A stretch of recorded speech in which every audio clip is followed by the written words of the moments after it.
যত কাণ্ড কোচবিহারের বিভিন্ন বিষয়ে দেখাচ্ছিলাম। নিশীথ প্রামাণিক উদয়ন গুহর গ্রেফতারি চাইলেন। নিশীথ প্রামাণিক বললেন উদয়ন গুহর জেলে থাকা উচিত। এত অভিযোগ আসছে, শুধু কোচবিহার থেকেই কত অভিযোগ এলো জানবো। আমাদের প্রতিনিধি নির্বাচন কমিশন থেকে রয়েছেন মৈত্রী। কি অবস্থা কোচবিহার সংক্রান্ত অভিযোগ জানতে চাইব। দেখো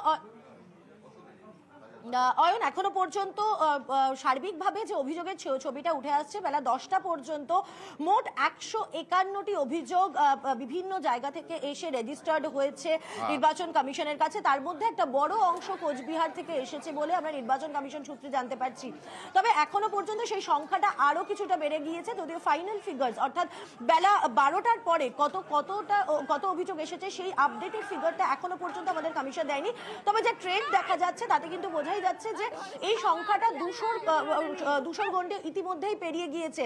তবে এর মধ্যে আরেকটা জিনিসও জানিয়ে রাখতে চাইবো, সিএমএস যে অ্যাপ রয়েছে বা সিএমএস যে পোর্টাল রয়েছে সেখানে তৃণমূলের তরফ থেকে 7টি এবং বিজেপির তরফ থেকে 8টি অভিযোগ জমা হয়েছিল সকাল 10টা পর্যন্ত।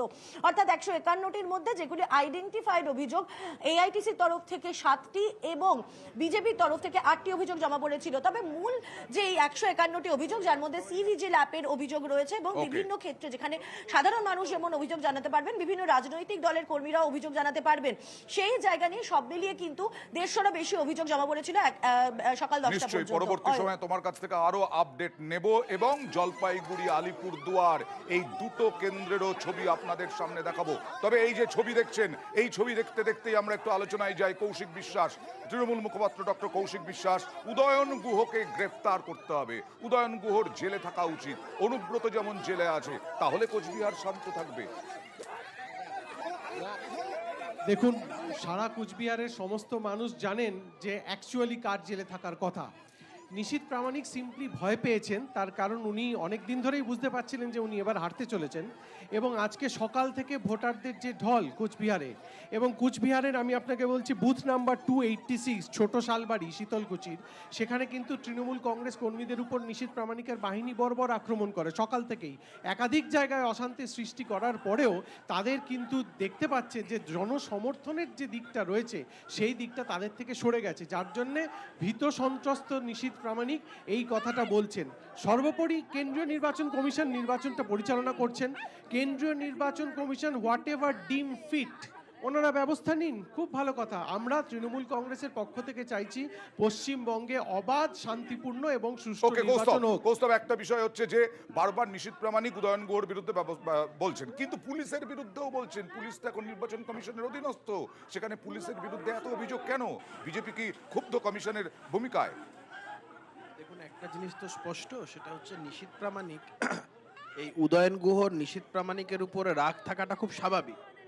কারণ এই নিশীথ প্রামাণিক 2021 সালের যখন বাই ইলেকশন হয়েছিল দিনহাটার, একটু বিরত করছি, এক্ষুনি আসছে একটা আপডেট ছবি। আমরা তো সবসময় আপডেট নিই, আপডেট ছবি দেখাবো।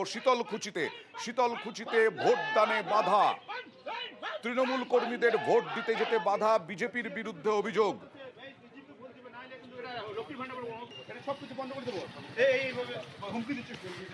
কিন্তু সাধারণ লোক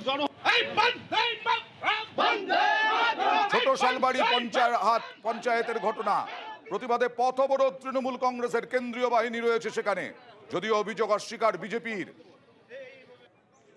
হ্যাঁ কৌস্তব, যেটা বলছিলেন। আমি তোমার এই খবরের রেস ধরে বলছি যে শীতলকুচির গতবারের সেটাকে আবার তৃণমূল একটা রাজনৈতিক ইস্যু করার চেষ্টা করছে, মারাত্মকভাবে প্ররোচনা দেওয়ার চেষ্টা করছে, গতবার যেরকম করেছিল। আমরা তো সবাই মনে আছে আমাদের সেই অডিও ক্লিপের কথা, পার্থপ্রতিম রায়ের সাথে মাননীয় মুখ্যমন্ত্রীর সেই অডিও ক্লিপ আমরা কেউ ভুলে যাইনি। তো আমি যেটা বলছিলাম যে উদয়ন গুহর রাগ থাকাটা খুব স্বাভাবিক, কারণ যখন দিনহাটার বাই ইলেকশন হয়, এই নিশীথ প্রামাণিক উদয়ন গুহকে হারিয়েছিল 2021 সালের নির্বাচনে। আবার বাই ইলেকশনে এই উদয়ন গুহ 23-এ আমরা দেখেছি কিভাবে ভোট লুট করে প্রায় 84% ভোট পেয়ে, যেটা সম্পূর্ণ সবাই খুব অবাক হয়েছিল সেই জায়গায়। কিন্তু এখন তো কেন্দ্রীয় বাহিনী, এখন তো নির্বাচন কমিশনের অধীনে পুলিশ বিভিন্ন জায়গাতে, সেটাই তো বলছি। নিশীথ প্রামাণিক যেটা বলেছে, এই ধরনের মানুষজনকে জেলে রেখে ভোট করা উচিত। তার কারণ হচ্ছে, এবং একে নজরদারিতে রেখে এর নিজের জায়গায় আটকে রাখার দাবি নিশীথ প্রামাণিক তুলেছিল, তো তার কারণ আছে যথাযথভাবে।